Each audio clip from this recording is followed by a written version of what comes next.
Do you feel later on that it maybe changed how some people viewed you? I'd say some of it did. So I, first of all, lost a couple friendships because of it. Coming out of the small town that I did, I really limited who I told and who I didn't tell, because living in the small town, everybody knew the child that was growing up with heart differences, and everybody and their mom prayed for me when I was like 5 years old. And then seeing me in high school, I had the same surgeon for 15 plus years of my life. He has since retired. I have the same pacemaker technician that I did when I was a little kid. That transition went a lot smoother than I expected it to.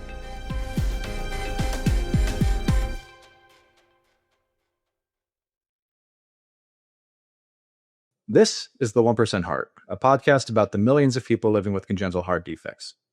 In this episode, we're going to discuss one of my favorite recurring topics. It's the importance of community and the different paths that lead to advocacy.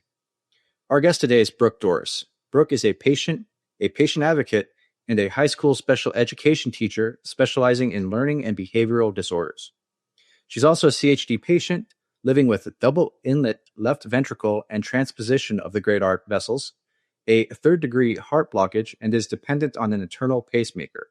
And now, after only a few 15 heart surgeries, more than half of which have been open heart, that's a lot.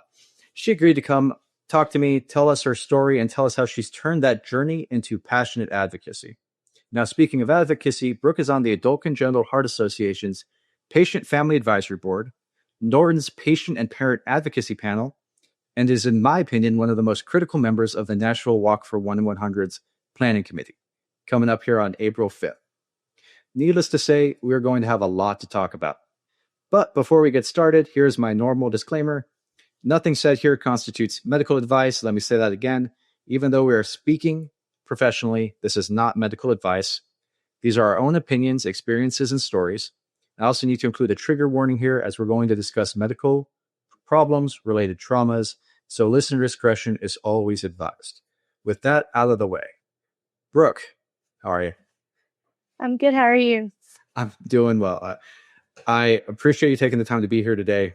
I know it wasn't easy, so you're a very busy person. Thank you. Now, I gave you a pretty high-level introduction. Do you mind telling us about your journey in your own words and how those lived experiences have led you to what you're doing now? I would love to, but first of all, thank you for inviting me. When you reached out about the walk and this podcast, I got very nervous and very excited because I love advocating for myself and my friends. But starting with kind of who I am, I was born back in the year 2000, which doesn't seem very long ago for some of the people that I introduce myself to nowadays. But around 4 months pregnant, my mom found out, first of all, what gender I was going to be. And then along with that, she was told that I would have something going on with my heart. And so with that, they kind of got nervous, and I am the second born. So they had an easy first daughter, and they didn't really know what to expect with me. So leading up into the birth, they were very, very nervous. And then when I was born, it kind of was worse than they expected. So I had that double inlet left ventricle. And I was born, I was monitored, and for about 2 weeks, I stayed in the hospital, and everything seemed fine. And I was about to go home, and then we decided to put a pacemaker in because my heart became in block. So what that means is just my heart doesn't really beat like it should.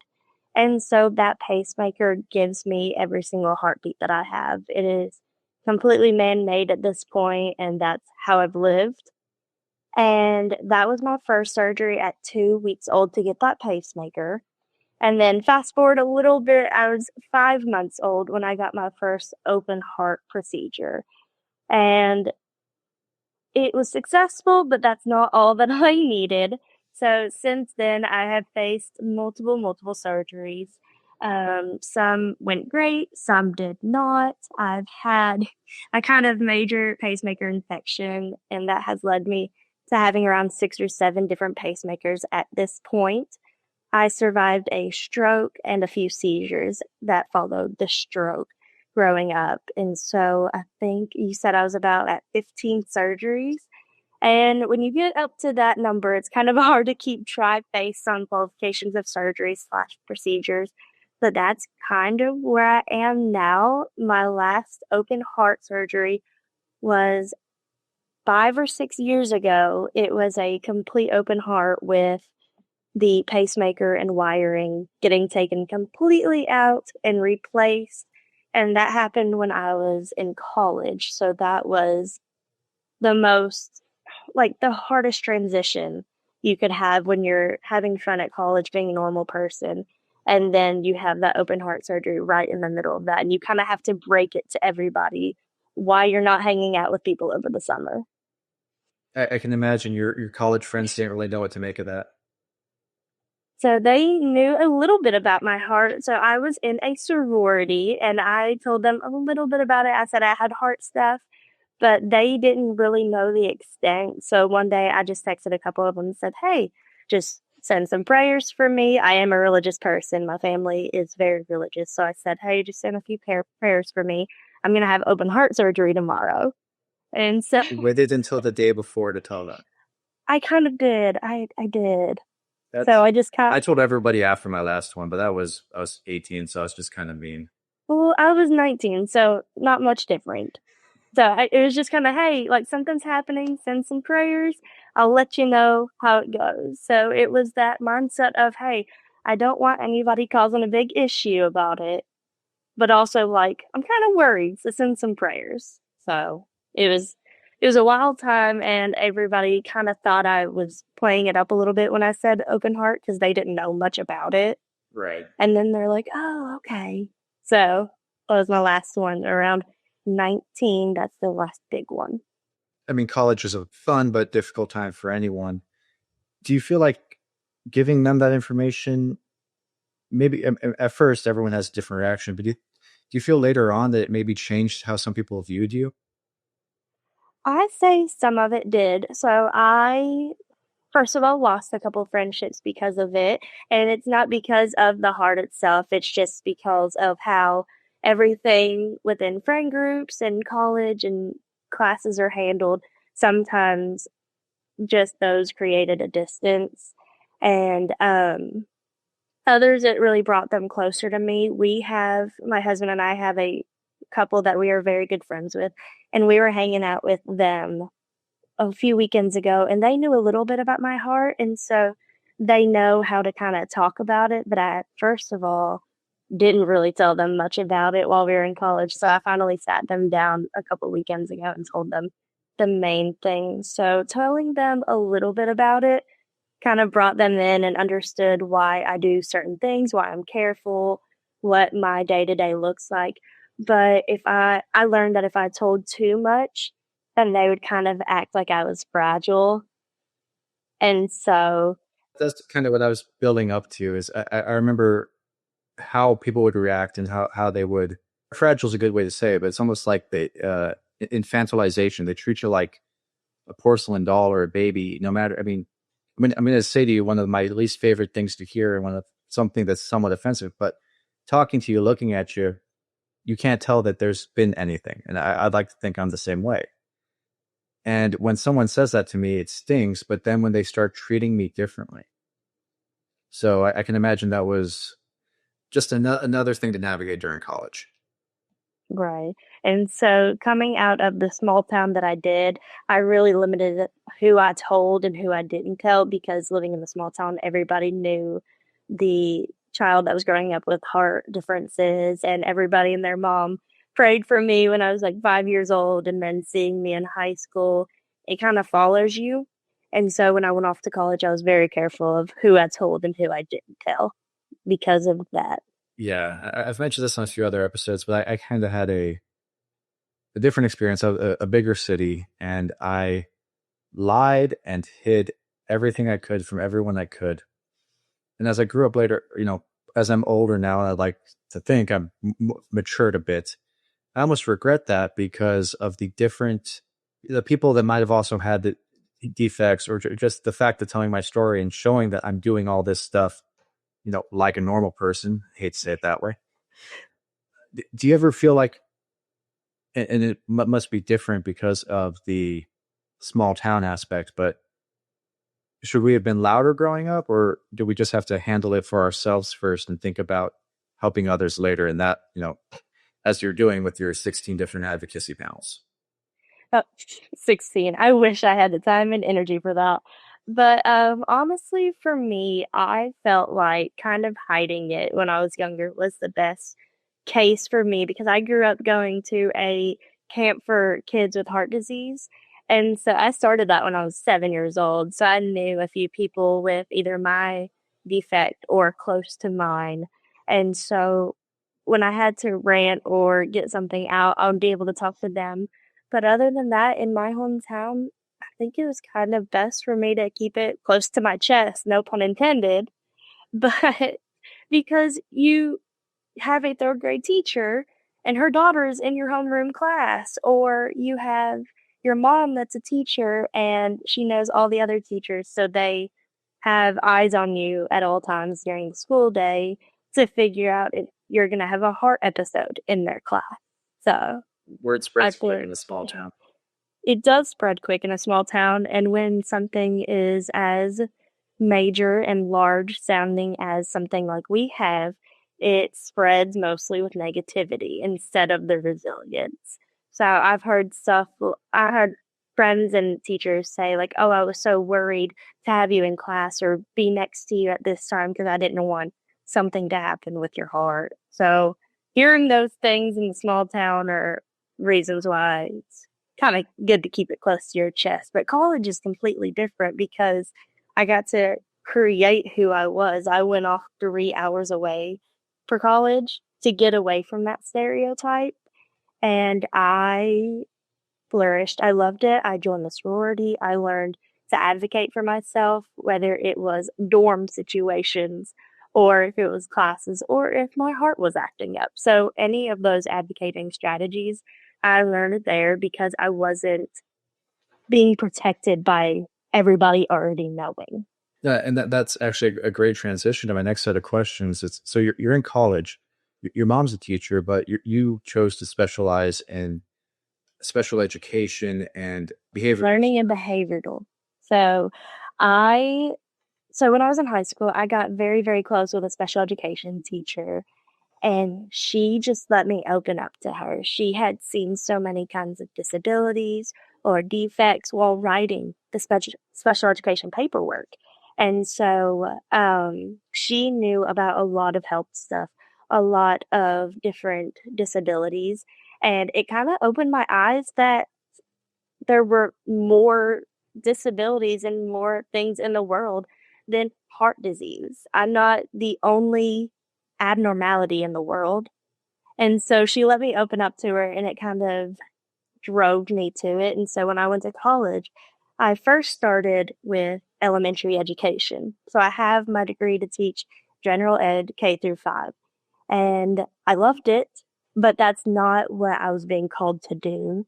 And so freshman year, I added on the double major of learning and behavioral disorders. And so going through that, I learned all the things with the laws of special education, writing the paperwork, and just sitting down with these kids every single day to figure out what's going on that particular day. So I have an introspective and then a journey question for you. So two questions. You opened up that special education teacher because she had the knowledge and created a safe space for you to do it. Was an aspect of that, and I might be jumping the gun here, was her knowledge and her understanding of these different disorders, did she not treat you any different? Whereas if you had opened up to another teacher, they might have had that different impression like we talked about previously. So she actually worked at the school that I work at when I started there. So I got to see her just both as a student and as a educator. She was in on my interview to get the job. But it was different because she was not from Glasgow, where I'm from. She did not know my parents. She didn't know anything about my family. She just knew kind of me from other people. And so she talked to me about prom issues. She talked to me about class issues. And it wasn't just her knowing my entire background and pretending like we're both ignoring it. Because You weren't just the heart girl with the t-shirt printer. exactly. So it got to a point where I knew she wasn't just putting the heart stuff in the back of her mind. So she just had great conversations with me, and it was fantastic. And she was not the only teacher to do that. There were multiple that like did not know my past and treated me just as good. But something with her, I was able to open up to. I guess our personalities just kind of clicked, and I was able to open up to her, and that really just drove my love for understanding people. And so I used that and the knowledge I had gathered from the special education camp, like the heart camp that I had gone to. Right. I used both of those to kind of drive me, because after I was a camper from the age 7 to 15, I was there a while. I became a counselor there. And so I was the adult now in charge of all these kids with heart disease. So a whole week at 16, I was in training. At 16, I was in training, and I was not the only one. But at 17, I was a full counselor for a whole week at that camp. So we had fun, and it just really let me open up to kids and figure out the caring aspect instead of the one being cared for. And that's that. My journey question was, you know, the camp, the special education teacher, and your lived experience. That sounds like a very good, almost a leg up. It helps with your specialty because you've got that in-depth understanding. Do you find that it's useful in your day-to-day, or is there too big of a difference? There's honestly a really big difference, because my specialty is learning disabilities, and those include things such as autism, specific learning disability with reading, dyslexia, different things that happen inside the brain. I have had a few students with health impairments, like physical health impairments, and those are fairly easy to work around, because as long as it's documented, we're good. The main thing that I love with my job is figuring out the situation with the kid. Why are we struggling so much in math when we're not in reading? Or why can we not understand area in geometry, but we can perfectly understand trigonometry the next week? So it's crazy brain stuff that nobody even understands, but it's fun to work it out with the student. That's incredibly wholesome. I was almost hoping for a bit more of a tie-in with CHD, but that's still very wholesome, and I can see how your journey led you there. Before we move on from this, you'd mentioned the camp a few times, and I can cut this out if you want. But do you want to plug the name of your camp so that the listeners know of it, and we can get some attention to it? Yeah, and I can. And it is different names now. So the camp I went to, it was called Camp Bravehearts, and it was sponsored by my hospital in Louisville, Kentucky. It used to be COSARES, but now it's just Norton's Children's. And so they sponsor that, and it is run at the facility Center for Courageous Kids in Scottsville, Kentucky. So they have a whole facility with a medical team on staff. And so they do stuff such as horseback riding, bowling, they do fishing, we do rock climbing. It's literally anything to make kids with heart disease feel normal, if we're going to use that word. So working with that camp really led me to where I am today, because if I had not gone when I was 7 years old, I would have never understood that other kids are struggling with the same stuff. And I would have never understood that there are other things in the world happening if other children with different disabilities didn't come in that camp. And I got an understanding for that to be able to do what I do now. So it really just completely opened my eyes up to what I was meant to do in the future. And that's a great transition. And I'm going to tell a personal story because this is perfect, like exactly what I'm talking about with the importance of community. So I did not know the CHD community existed until I was an adult. I did not know anyone like me growing up, which was rough. And I remember you're talking about horseback riding. So growing up, my mom had a couple horses. They were, we got them young. I helped a couple guys break them. Like I've been crow hopped. I've been bucked off a horse. Like I got run over once. Like growing up, I went through it. And one of my mom's friends, nice lady, decided that when I was about 12, 13, I should get these really nice horseback riding lessons from a friend of hers, keeping in mind that I've been riding horses my whole life. And I get there and I dug out the old dusty helmet that we had that we never used, but we were supposed to, and you should always use a helmet. And I shit you not, the lady learned about my condition when I was signing the waivers, went to her shack, dug the shed, the tool bit shed, whatever the term is, not shack, and dug out some kid's ancient karate, like karate chest protector. Put it on me. Keeping in mind, I'm a tall guy. I was a tall kid. It was not my size. It might have been for someone 4 years younger than me. And they forced it on me. And like the part that was supposed to go down to cover, below the belt was like on my belly button. And I was trying to ride I've ridden horses my whole life, and I'm trying to ride a horse like that, and she's trying to train me. And I just couldn't work around. So the importance of community, just the horseback riding lessons at a heart camp is the perfect example because, I mean, you rode horses there. Did they give you a karate chest protector?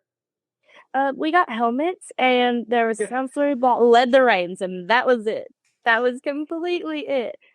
So I was also riding horses as a child too. We have family that own a farm, and they have a couple horses. And I was never on the wild ones. That was the rule for me as the heart patient. I never got to get on the wild horses, the ones that weren't broke as well. So I had grown up riding too, and so just like you, I had signed up to take riding lessons. But they were completely opposite. They said if you have the helmet, we are good. And so they led the horse, and that's all they did for me. They just wouldn't let me go full out like my cousins or anybody else there, because my cousin also took the lessons with me. We were very close in age. And so they were actually the complete opposite. They said, as long as you have a helmet and your parent is okay with it, we're good. So they took mom and dad's approval. Yeah, I think we were sitting there with me and my brother were sitting there with like four other kids our age on different horses, and it was a fun explanation, let me tell you. Now you'd mentioned that camp, and you'd mentioned Norton, and now you're on the Norton Patient and Parent Advocacy Council for Louisville.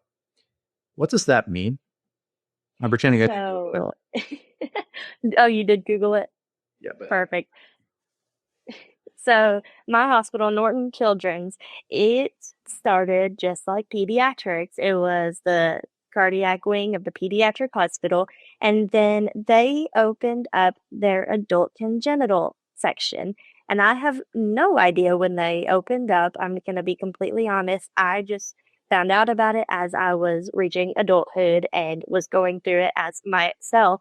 But I had a doctor, Dr. Subcheck, and he was with me through peds. He stayed with me and my pacemaker person, Dr. John Drude. So those two were my guys for a while. They end up transferring me to the adult like section of Norton Pediatrics. So that is how I learned about adult congenital heart. That is my introduction to it. I turned 18 and they're like, well, you're not a kid anymore, but we're not going to let you leave us. And so I kind of figured that they wouldn't really let me leave because my doctors are my people. I've been with them forever. They asked me about my family. They've seen my wedding pictures, everything. So when I started seeing the adult clinic, like them seeing me as adult congenital heart, they started talking more and more about support groups and councils and stuff like that. And I'd never really thought much about that. I thought about how councils and groups are for the doctors. They talk about logistics, they talk about medicine. I don't belong on one of those. But it turns out, just like the PFAB, there's a need for parents, there's a need for patients to tell their stories along with the doctors because doctors won't experience it the same way. Parents don't experience it the same way as the patients in every way, shape, or form that it could be turned around. So they told me that they were forming one. And I said, sure, I'll do it. So I filled out my application, not thinking much about it. And I got invited to it. And it turns out that I'm on it with a couple people that I went to camp with. And so one of my best friends, she was in my wedding. I met her in 2009 at the camp. She is also in it. Um, a, a guy around my age, his family is in it. He is not personally in it because he has passed away, but his family, they had about 4 children, and about 3 of them had heart complications at birth. So they are in it with their other children, and it's amazing to see the familiar faces from when I was growing up. So my best friend that was at my wedding, she's in it. We text each other, "Hey, are you going to the meeting?" And then his parents, my doctors, the nurse practitioners, everybody's in it. So it's a lot of familiar faces, which is the side word is unlike PFAB, because there's no way I'm going to remember every single person on the PFAB because we live hours and hours apart. But the Louisville one, I know most everybody. And so we've been talking about getting together, um, creating different ideas for us. We've been talking about easier ways to get in contact with the doctors, medication changes, just different topics we discuss, and how our specific hospital deals with it. And so that's what the kind of local thing that I do is about. And even though it's local, I'm still an hour and a half away from my hospital. So they're all around Louisville, and I'm over here in Glasgow, which is the same distance that I am from Nashville. So I'm kind of in the middle. I was going to ask you about that because it sounds like you had the dream transition where you have a CHD clinic and they tell you it's time to go to the adult doctor and we're going to be here and walk you through it. But it was a hospital 2 hours away. So, I mean, it wasn't quite as easy as I was hoping. But you didn't have to transition doctors much growing up. You didn't have that same problem of care that a lot of us get. No, so that is actually, you had asked about like a lot of positive and negatives. And what I had noted was my positive, my support system. I had the same surgeon for 15 plus years of my life. He has since retired, but I had the same surgeon for most of my surgeries. My doctors switched with me. I have the same pacemaker technician that I did when I was a little kid. And so that, along with my family's support, that transition went a lot smoother than I expected it to. So I expected a whole new round of care, a whole new like system. And it wasn't like that. It's still the same stuff. It's still the same my chart. It's still the same building, actually. It's still the same office. And it's still the same people. There are new people along the way as jobs get shuffled around. And that's to be expected. But my people are still my people. And I absolutely love that. And then I met Zach, which is my husband. And so I had to kind of figure out how to bring him into that part of my life because obviously he's not coming to my cardiologist appointment on date 1. And so That would be a cool first date. That I'm gonna write that one down for my prank episode next time. I will say though, when we started dating, about a month after we started dating, he had to take me to the ER for a heart issue, and he waited with me in the emergency room for about 6 hours that day in my college town until my parents could drop everything they were doing and get up there. So he sat with me the entire day. So that was kind of his biggest intro to the heart world. Drinking from a fire hose seems like he did pretty well, huh? So he had gotten the story a little bit. So when we first met, I obviously didn't want to tell him right away because, as you probably know, it's like opening a can of worms. When you tell somebody about your health, all you can feel is that you are trauma dumping. You feel like you're trauma dumping by the end of like the first sentence that you tell somebody. And so I was so nervous to tell this 19-year-old boy about the 15 heart surgeries, or like 14 at that point, 14 heart surgeries I had had. And gauge his reaction if he was going to physically run out the door or kind of stick it out. And he and I talked about it recently. I asked and I said, what did you honestly think when I told you about all of my heart stuff? And he said, I don't remember. So when he said, I don't remember, I saw it and I was like, honestly, I don't remember your reaction either. So that kind of proved that growing up, my biggest worry of having to tell somebody that's gonna like be in my life forever, hopefully, about all my heart stuff and see how they take the news was not even a worry at all because we talked about it probably less than a week ago. And I was like, what did you think when I told you that, like, I've had so many surgeries and, like, I don't have a natural heartbeat? It's like, I don't remember. That was so long ago. It was about 4.5 years ago. And so we've just chalked it up to it was just a conversation we had. Listeners, if you can't tell, I am red faced from stifling laughter because, as I'm sure many of you can relate, the telling somebody this kind of information early on is like you described it very wholesome, very well. I would compare it to Russian roulette because you have no idea how they're going to react, and it might blow up in your face. So it's Right. yeah, that I can't. That threw my train of thought off because that every sentence you finished, I had another flashback. I always call it trauma dumping. When I have to tell somebody it's trauma dumping because you tell one part of it and then they have 10 million questions right after.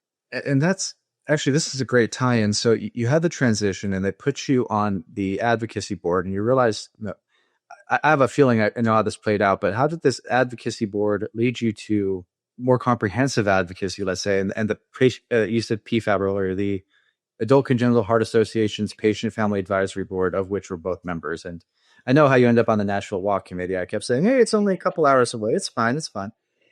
He said, you want to help me? And I said, I can't do much from here, but I can try. And listeners, she will be giving a speech April 5th, Shelby Park, Nashville, Tennessee. Be there. If you like this episode, just fly in. It'll be great. When did you make the transition? And I have a theory, and we'll see how well it plays out here. But how did you find the PFAB, and how did you find, the power of advocacy? And was it related to, when did you learn that your transition story wasn't the typical story for CHD patients?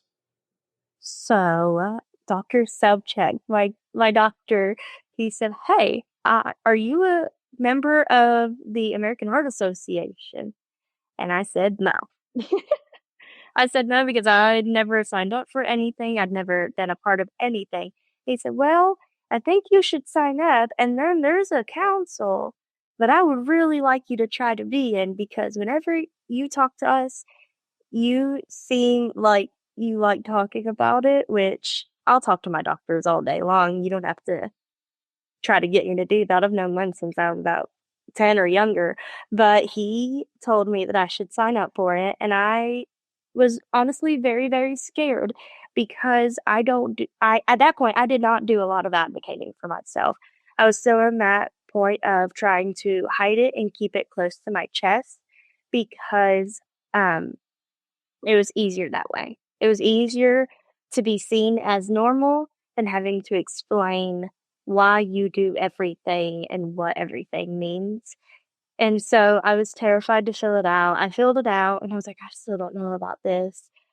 I had my parents read through it. I had my husband read through it and I submitted it. And then I heard I got a an interview and I freaked out. I was like, what have I done? This is going to be terrifying. And I got through the interview. I was a little excited after the interview, and then it said I got in, and I was like, "Oh no, what have I done?" And so Normal excitement. normal excitement, but times 10 because I don't really advocate I'm still having trouble advocating. Like this podcast is one of the biggest things that I've done. And so just I've been nervous along the way, but I've slowly gotten more into it. And as you said, I'm doing the speech at the walk and I'm doing this. So I'm learning as I go and hopefully doing it as well as I can. But that's how I got involved in the national board. because of my heart doctor saying, hey, you should apply for it because you're one of our success stories. It has to be good being a success story. It is. It is. It's kind of weird to hear because they kind of brag about you, and then in the back of your mind, you're like, "Well, I don't feel as good as what they're saying." Or if you want to call this success after 15 surgeries, cool. But it was really jarring the first time I kind of heard that term and understood that it was, in fact, a success story, just like my parents had been saying all along. Because I have a really, really big tie with my family. Like, they are my absolute best friends. My sister and I teach in the same school. My mom teaches at the middle school across the road. My dad calls me every morning on his way to work. And so growing up, they were the best support system I could have had. And even though I went through that normal negative stuff of being a teenager, dealing with hating the world, hating my parents, hating everything going on with me, it was times 100 because at that point, I felt like nobody understood me. Teenagers didn't, my parents didn't, doctors tried. But even through all of those kind of bad times of growing up with what we have, they did not leave my side. They've never left my side. And actually, if we have time, I was going to tell you that after a rather lengthy and rough hospital stay when I was younger, I got very, very afraid of being alone. And I have no idea what caused it. It was just something that I'd gotten from being there so long. And for, yeah, I've since learned that is some kind of medical trauma. But my older sister, she's 4 years older than me. She let me sleep in her bed right next to her for 2 years after that. So every single night she would put on her TV show. And granted, she was 4 years older than me. She was watching stuff that I probably shouldn't have been watching. So it was like scary movies, late night talk shows. But I'm laying in bed next to her, 4 years younger, just scared to be alone. But she was the big sister that always took up for me and let me sleep right next to her for probably 2 long years after one particular hospital stay. So, like, this transition from pediatrics to adult, everybody involved, doctors, nurses, everybody, um, meeting my husband, having my family next to me the entire time, it has been amazing. And when I joined the PFAD, going back to what you asked, I didn't know that it wasn't like that for everybody. I had heard a couple stories of where there were some hiccups, but I assumed that every hospital had that. And I was very saddened to hear that a lot don't. And so I learned that I have been very, very fortunate with that because there has never been a time where we don't know who to call. There's probably 18 things I want to say to that, but it sounds like going all the way back, your doctor said you liked talking about your condition. And to me, it sounds like, it's not that you like it. I don't think any of us like it much, but it sounds like you're comfortable with it. I mean, and after 15 surgeries and pacemakers and what you've been through, I imagine you have to just get over it at some point. Get over it's the wrong term. That's what I had to tell myself. Listeners, it's not getting over it. It's getting comfortable with it, which is tough to do.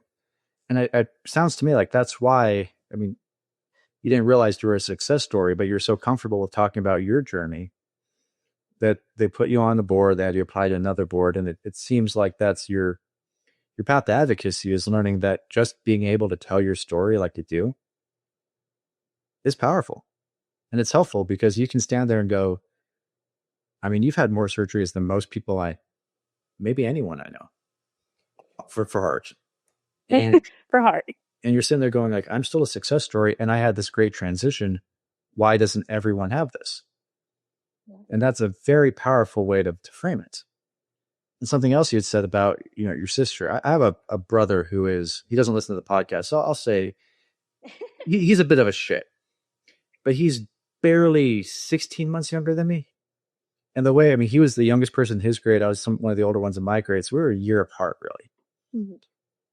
And, we fought like all the time because we were brothers, but we were also the. Trust me, we did too.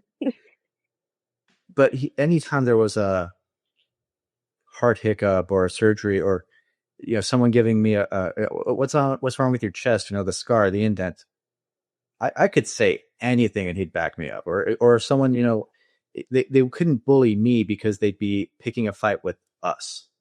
We're still probably not the nicest to each other, but when it comes down to it, it's that community, that support. And for some people, it's a family network. For some people, it's friends. It goes back to the importance of the camps and the boards.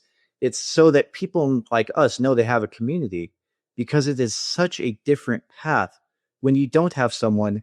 I had my parents making sure I found doctors. You had your parents driving you 2 hours to the hospital. It's a different journey if we don't have that. And it scares me, like actual visceral fear, to think about the people that don't have that.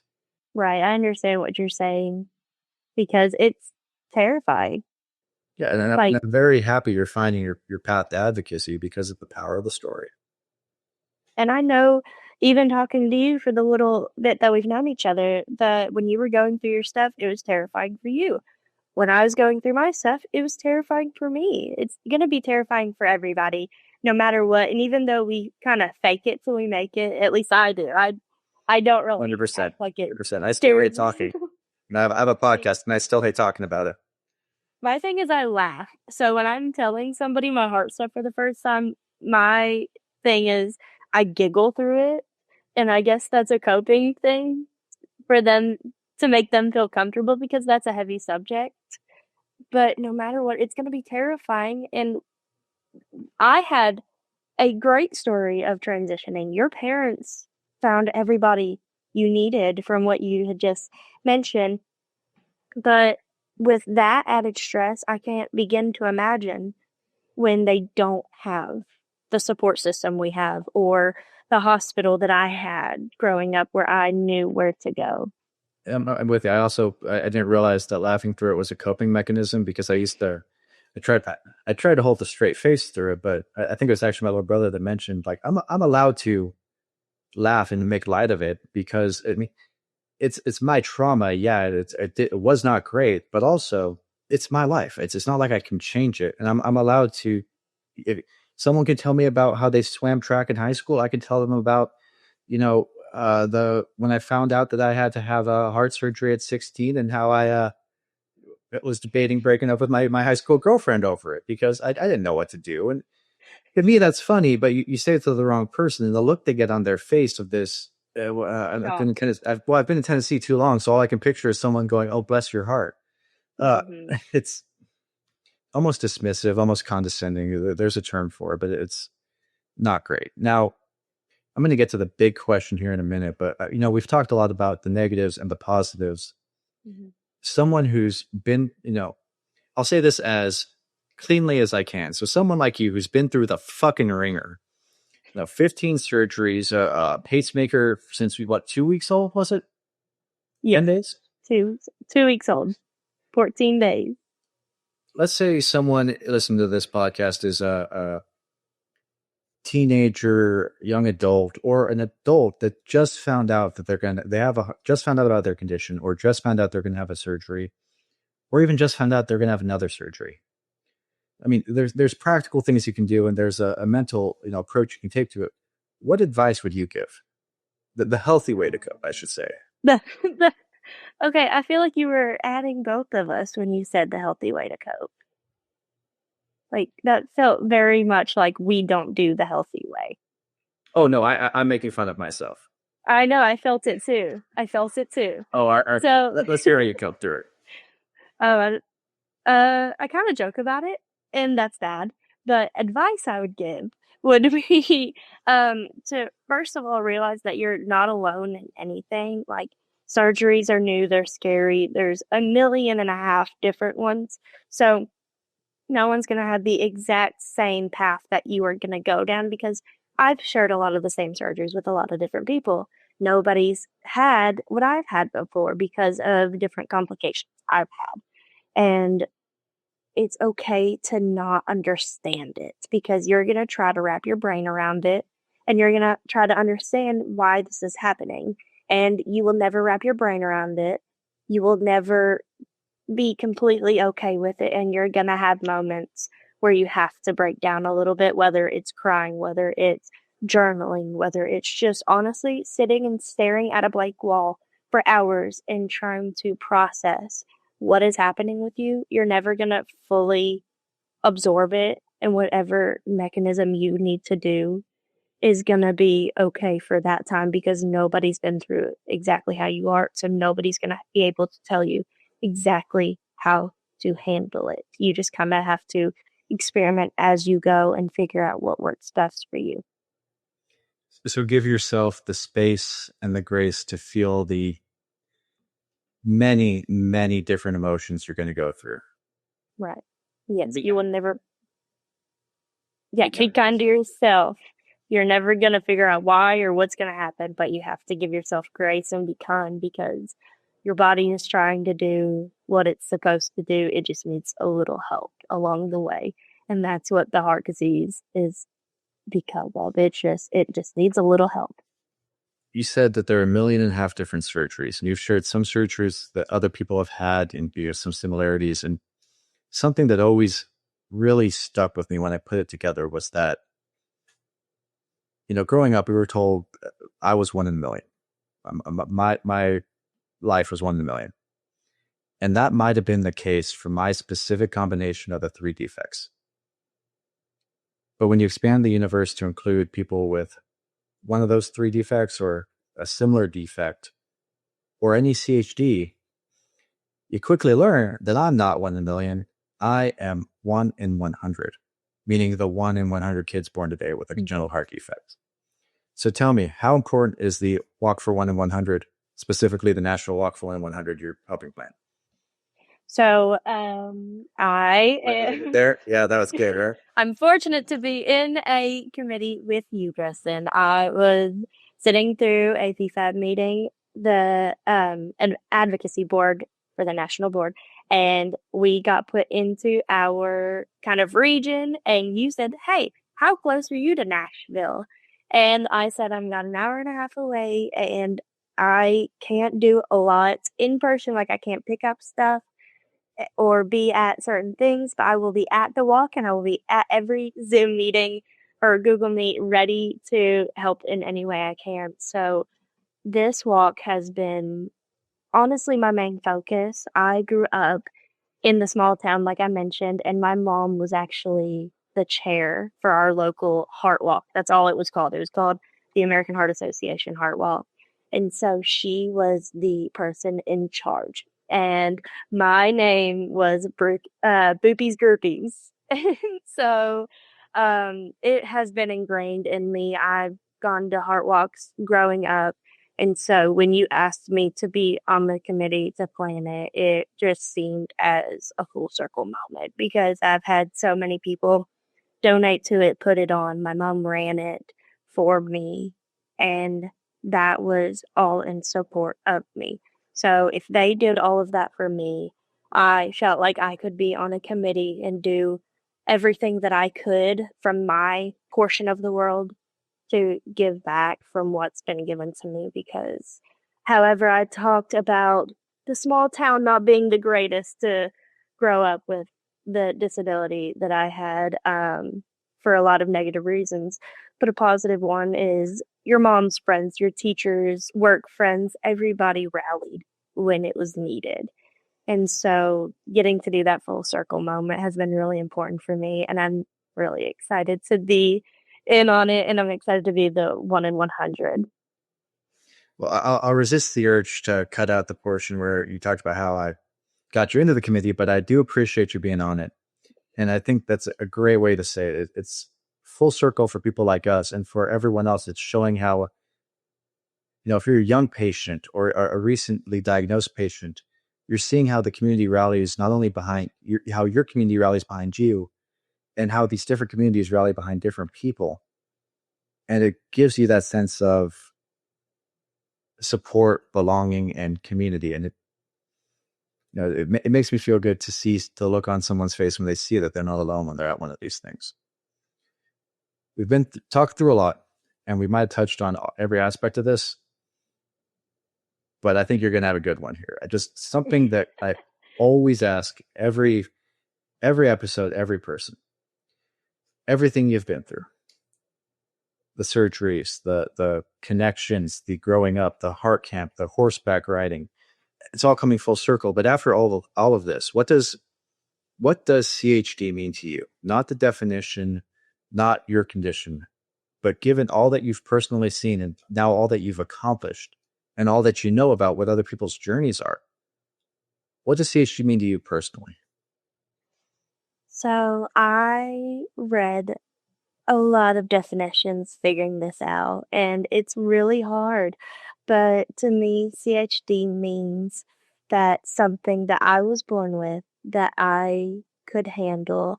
And so I feel like my life has been planned out exactly how it was supposed to. I have had my struggles, I've had surgeries, and overall, I had this congenital heart disease that led me to my true love in life. I love talking about the medical aspect and the um, different things of going on in the world. I have heart disease. I have to share it. And even though I tried to hide it in the past, it has led me to everything I am today. So it was the gateway to what my life was supposed to be, even though it may be seen as a negative sometimes. Beautifully said. Beautifully said. Well, I appreciate you taking the time to be here today. Really do. Thank you so much. It's been really, really fun. And that was Brooke Dorris, a teacher, a patient advocate, and someone whose dedication is really moving our community forward. She's also been critical in helping us plan the Nashville Walk for 100. I'll put the link in the show notes. I really hope to see everyone there if you can make it. And remember, if you have any questions or comments on the episode or the podcast in general, you can reach out through the website, 1percentheart.com. You can email support@1percentheart.com, or you can message us on Instagram @the CHD podcast. Thank you all for listening. Talk to you soon.